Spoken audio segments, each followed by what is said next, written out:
Hello and welcome to another installment of Fama, where we celebrate the heart and soul of agriculture.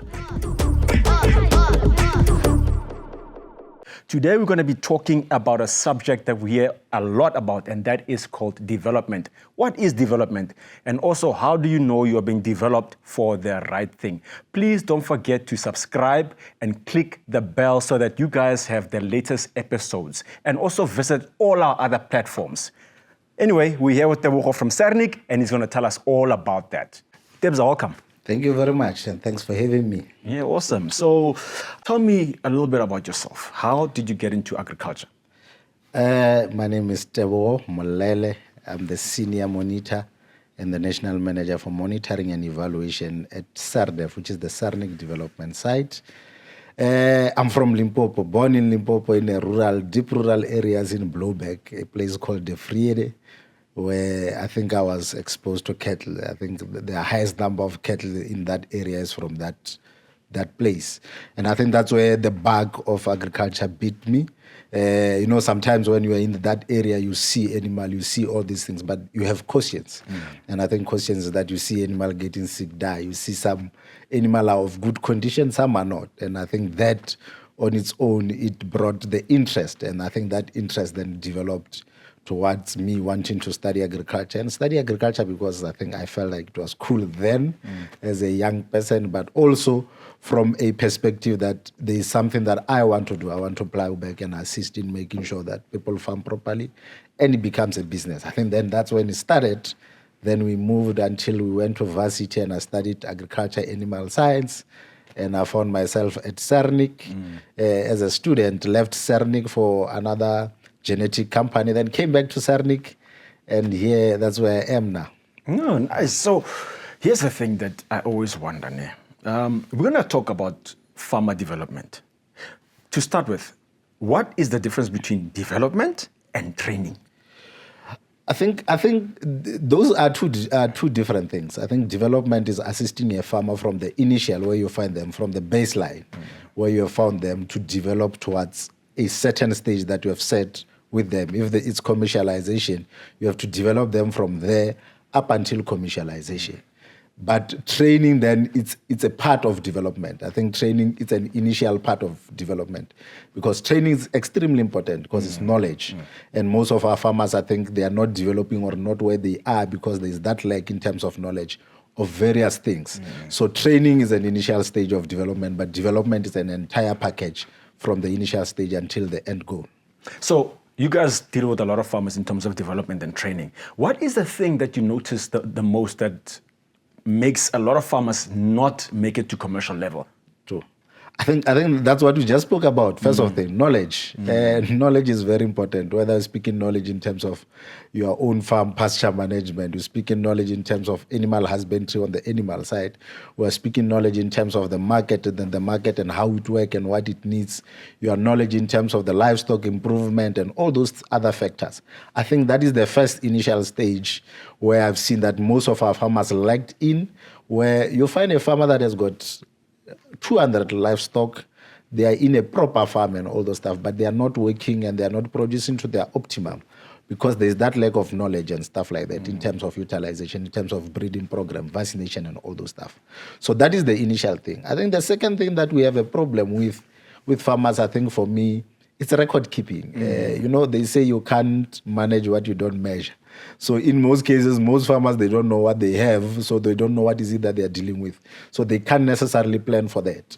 And I think that is the first thing. And there is a traditional way of farming that we still find in most of the farmers that we work with and we develop in the process, because we grew up farming like this, and this is a way of farming, but we are living in a world that is changing. Things are changing. So those are part. Then the other part will be the technicalities in terms of understanding the proper animal husbandry of things, the proper business side of things, and those are the things that we come and assist in, but as well as the finance part. I think the finance plays a very huge role. Capital plays a very huge role. I think farming is very cost intensive. You need to be able to manage what you have. You need to manage the income you get. You need to also properly plan for the expenses and stuff like that. And also we do need resources. Farmers do need resources to ensure that they can farm to their potential. There are farmers that are in a better space with understanding of everything, but then the biggest problem will be on resources, on finance, to be able to move towards that stage. I feel like I'm in one of your Serdev classes now. So speaking of Serdev, tell me a little bit about Serdev. What do you guys do? If you'll allow me, if we have time, I want to give a brief. What do you mean if I have time? How much time do you need? Not that much. But I think how Serdev came about was a dream of Omnic in around 2013-14, because of when business has done well, but there was that void in him. I say, in as much as the business side we are doing very well, but there's something that we're still lacking in terms of plowing back, in terms of assisting, and in terms of growing the agricultural space. Because Sernick as a business, with the amount of farmers that we have in the country, it will stay where it is. But for it to grow as well, there must be growth of farmers around it. And I think by then, Omnic wanted to play into that space of developing farmers, ensuring that they farm properly. And I think it got Patrick then around 2014-15. And they were doing a lot of training, as you have said. They've done a lot of training, assisting some farmers, trying to apply for funding for some farmers.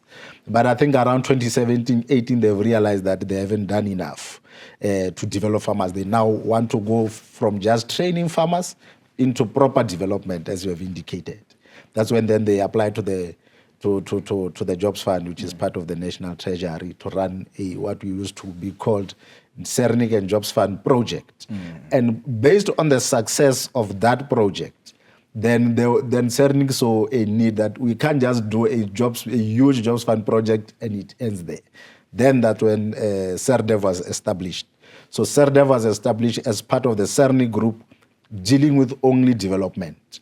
So that's Serdev. Serdev mainly deal with development. It partners with other guys who have got financial muscles, who want to play into the development space, whether it's mine, whether it's financial institution or any other partners, in terms of running the developmental agenda and ensuring that we do play in that space. And I think from Serdev, compared to what the Jobs Fund was, then the Serdev is now becoming broader, where we are working with farmers who have got farms who are big, but it also focusing on developing a system to develop communal farmers, because those are the farmers that were neglected for some time, but as well as aiding the value chain into the developmental model.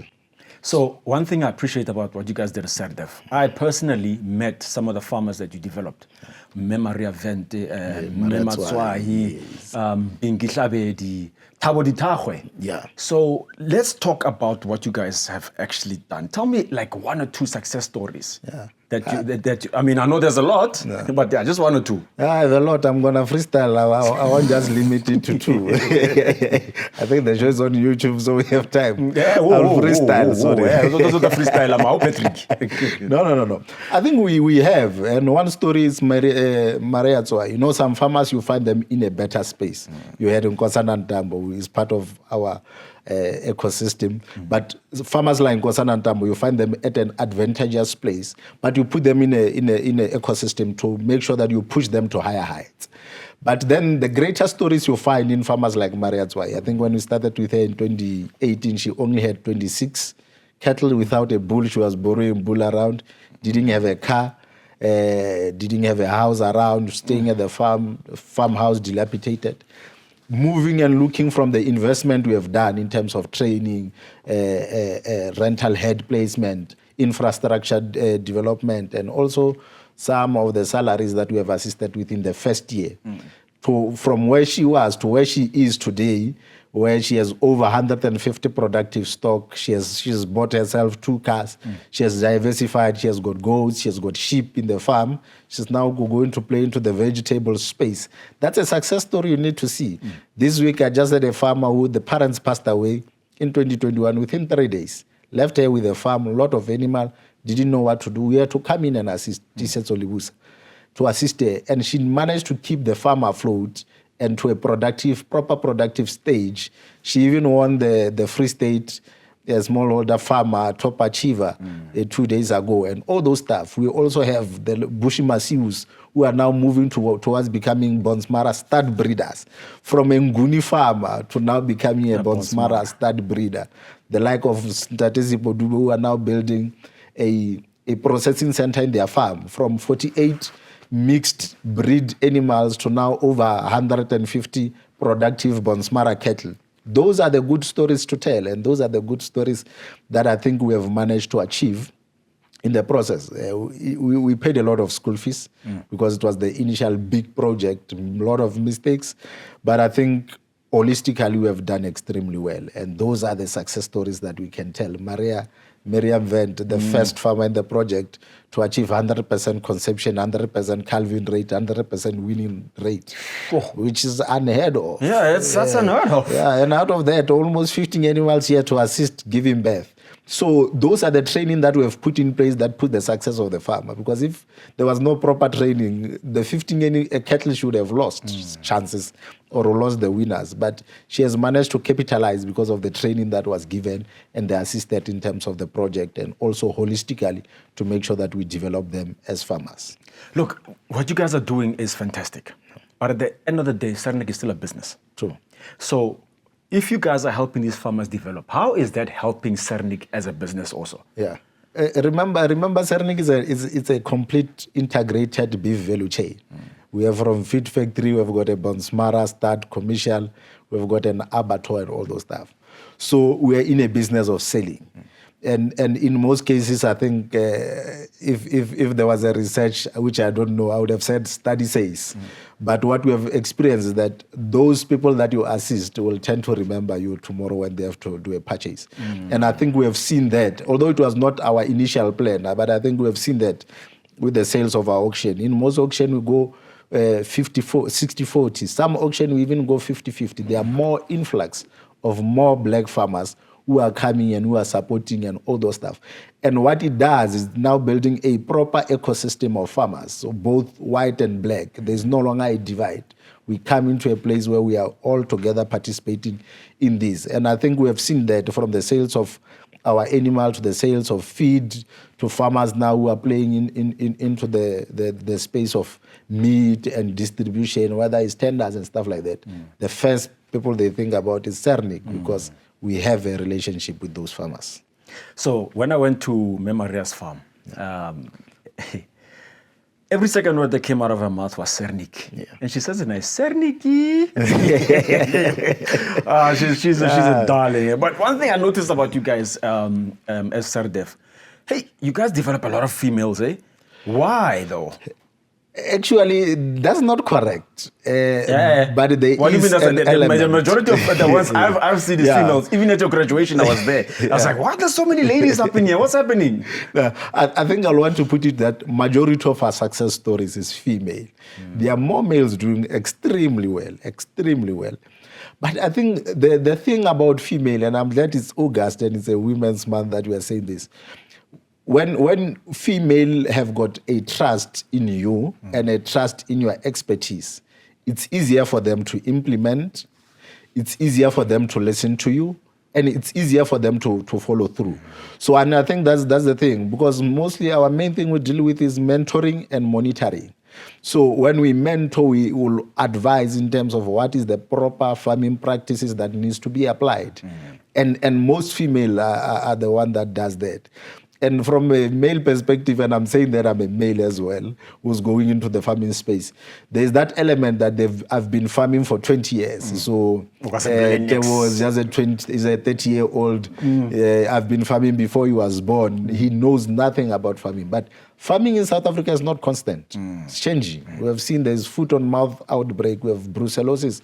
We have got all these other factors that, for example, some of them 20, 30 years back were not a problem, but they are a problem today. So we need to move with the time. How we market things, how we move into the business space is different. And I think there's that bit of stubbornness in some male, but I think we have done well as well with especially younger male in terms of implementation, in terms of success. But I think female, when they put their heart into something, then they excel beyond our expectations. So one thing I also appreciate about you guys, actually, I appreciate, but at the same time, I'm like, ish. Why did they choose a Ponsmara? Hey? All your farmers keep Ponsmara fella. Can't tell the other breeds what's wrong with them. Hey, you must farm with Ponsmara. It's bankable. And I'm like, it's not the only thing that's bankable. Yeah. But yeah, so before we get into the Ponsmara thing, you always teach your farmers that you should actually farm with a breed that's number one, bankable. True. Number two, a breed that you can actually maintain. True. So why is that? It's business. I think at the end of the day, and I think we spoke even of air, that before I even go to explain a lot of things, I said that in farming, you don't farm with what you love, you farm with what the market wants. If the market says to you, we only want a 2-layer fat meat, that's what you should produce for the market. You can't argue with the market and say, no, 2-layer fat is not good for you. I'm going to produce meat without fat. So that is the reality, is that what you do with what the market wants. And I think what the Bonsmara has managed to do, I think Bonsmara is easily marketable. The Bonsmara, almost 40%, over 40% of the registered breed in South Africa are Bonsmaras. It's in demand. It's easily marketable. But not only easily marketable, it performs. And it performs holistically. It performs from production stage. It goes to perform as well in feedlots, and we have seen it. We do carcass competitions, and carcass competition all over the country. I'm part of the South African Fat Stock Judging Association, which does carcass competition. It performs as well there in carcass competition from the feedlot, and also performs in carcass competition on the hook in the abattoir as meat. So it performs holistically. While there are some breed, for example, you'll find that it doesn't perform in all areas. It performs in the feedlot, is good in the abattoir, but in terms of production, sometimes it lacks. So I think that's what sells with the Bonsmara, and they are very tame, easier to work with, unlike the breed that you like. So those are the element of it. Does that mean Bonsmara is the only best breed that performs? No, that's not what we are saying. We chose Bonsmara because Bonsmara works. There's other breed that works. But at times when you look in terms of the best breed for you is that where is the demand? And I think you should supply where the demand is. First of all, do not make fun of the breed I like. I love the Brahman. Yeah, it will probably kill you. But I love the Brahman. I love the color. I love the size. I also love the fact that you can't steal it. I love the fact that the Bonsmara performs in the feedlot, performs. Of course, in the I know that there's performs money. everywhere. At the end of the day, we are running a business. Am I saying the Brahman is bad? No, of course I'm not saying that. It's just a joke. But the Bonsmara performs. So I always tell people that the Bonsmara is the best breed, but I'm not comparing it with any other breed. I'm comparing it to its statistics, which speaks volume. Of course. So a lot of young people want to get into the space. Okay, so and I feel that we, as media, should be responsible and tell them the truth. True. Do you understand what I'm saying? So what are you guys doing as Serdev to make sure that you integrate the youth more into agriculture? And also, how are you involving yourselves in terms of talking to the youth? I think, first of all, agriculture is a field of passion. As much as it's a business and all those things, but it's a field of passion, because there's no weekend, there's no holidays. A cattle, if it has to eat today. It can't wait for you to go to a holiday for a few days. And at times you can't even trust your employees that they will do the correct thing unless you have got that element. So one of the main thing for young people is that have passion for the field. Don't be attracted to agriculture because you see me, I'm wearing cargo pants, I'm wearing some boots, I can't mention the name, I'm wearing like this, we post everywhere and all those things. You see the Nkosana in their Land Cruisers, you see the Bushmans in their Ford Rangers speaking about it, you see them taking. Because the reality is that what we show on the internet or what we show on shows like this, it's positivity. We must push positivity. But there's a lot of other things on the background that you don't see. Agriculture, it's a lot of work. So if you are a young person, sorry for that, if you are a young person, you want to come into the agricultural stage, but you are not passionate about the sector, don't. I think if you come into the sector, if you don't have passion, it will be the worst decision you have ever taken in your life. But I think if you have got passion for it, for us to push it, and I think there are many young people who are doing a great job. I just mentioned the like of Thabo Ditakwe, who was for years the youngest farmer, the like of Nkozana Ntambo, you see on social media, the Bush Masius and many other farmers that I don't know. I'll mention the one that I'm close to. I think they are doing a great job in terms of showing the side of farming. And I think from our side, we're also doing our best, because if you look on the Jobs Fund project, one of the prerequisites for you to make it into the project, you had to have a successor. So without a successor, you are not going to benefit. And a successor must be at least young. Although you didn't mention that, but it made sense, and we could see even by that most successors were younger. Because the moment you put that, you bring them and you teach them, you train them, they start now developing that interest. And I think there's a lot of things happening.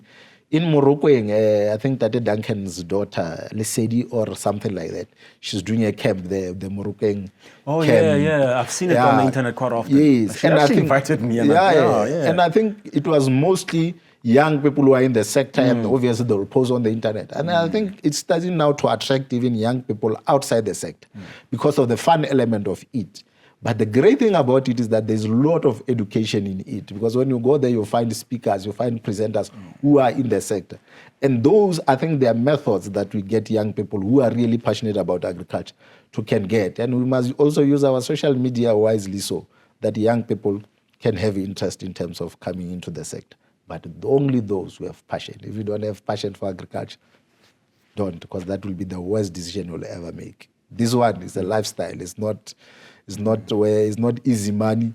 The investment you put this year, you might only see it after 5 years of production. So it's not easy money. It's a lifestyle. You must have passion for it. You mentioned that you're also trying to get into the agri space by farming yourself. Yeah. Tell me a little bit about the journey. Extremely difficult. Extremely difficult. Not easy, because you must now start channeling the money that you get from the salaries that you have to invest into this. Because when you start, you can't apply for funding without anything. You must start somewhere. And I think the journey has been difficult, that the investment into wanting to buy livestock, you must save. You must put a lot of money. And as well, land. It's not an easy thing to get. Lease already almost everyone wants a land, so so there's nothing special about me. So I can't jump the queue and get the land. Leasing the land also is very expensive, especially if you're very small, because you're not making as much to can invest into your livestock and as well do that. So those are the trajectories we are trying to ensure that we navigate, but we'll get there. We'll get there. And lastly, Tebza, I want to know from you, what is your number one dream for the agri sector in Mzansi? For me, my number one dream is to see a properly inclusive agricultural sector where we all play a role without even looking at color. Because I think we speak development a lot, because most black people were not participating in the formal agricultural sector, where they are playing a role in terms of the economical output and stuff like that. So I want to see an inclusive agriculture. I want to see an agricultural sector that produce sustainable jobs. I want to see an agricultural sector that really contributes towards the economy. And I think through the recessions, agriculture really carried the South African economy. And I would want it to grow to that level where it really contributes positively, because if it does that, then it grows, then it opens space for new entrants farmers to come into the space and also to thrive. And another thing which I would like to see is an agriculture that includes more younger people, because the age group of farmers, the average age in the agricultural sector is over 60 years old. That's not sustainable. It's not sustainable. It's aging, and we need more young people to enter into the space. We need more young people to go into the farming, whether farming in terms of starting afresh or succession. We need young people who are their fathers or their grandfathers' own farm to have interest to take over from that, because agriculture holds the economy of the country, food security, because without food security, we are nothing. So we do need an influx. And I think all role players in the sector, from a developmental side, from the government, they need to be deliberate in terms of ensuring that whatever program that I put in place, young people are at the forefront of that. Debra, thank you so much for coming through to Fama. Thank you very much for having me again. And see you again soon. Yeah, no, definitely. And hey, Patrick, this thing of him saying, hey, he's old, no, he must come here. We want him here in Fama. We want him. No, I think he will come and to speak about something different one day. But the reality, and you always tell people, he's old, a child. So he can't be everywhere, but I think he will make time one day to come and to grace you with his presence. And yeah, thank you very much for having me. And in closing, I just want to say, don't be a chicken, eat beef. You know what? You won't put it. Anyway, I will take that. It's fine. Don't put it. I've got chicken farmers that come here, so okay. The platform. I just wanted to say that. And thank you guys for coming through and watching I'm a Farmer. You know what I like about the agricultural sector? The people we bring here are open. They tell you as it is, and they're also passionate about you guys having food on the table. Please don't forget to subscribe, like, and ring that ding ding ding bell on YouTube so that you know when is the next episode. Bafethu, please check out also our Facebook page and our Instagram. Hey. Otherwise, thank you so much for coming through, and see you on the next one.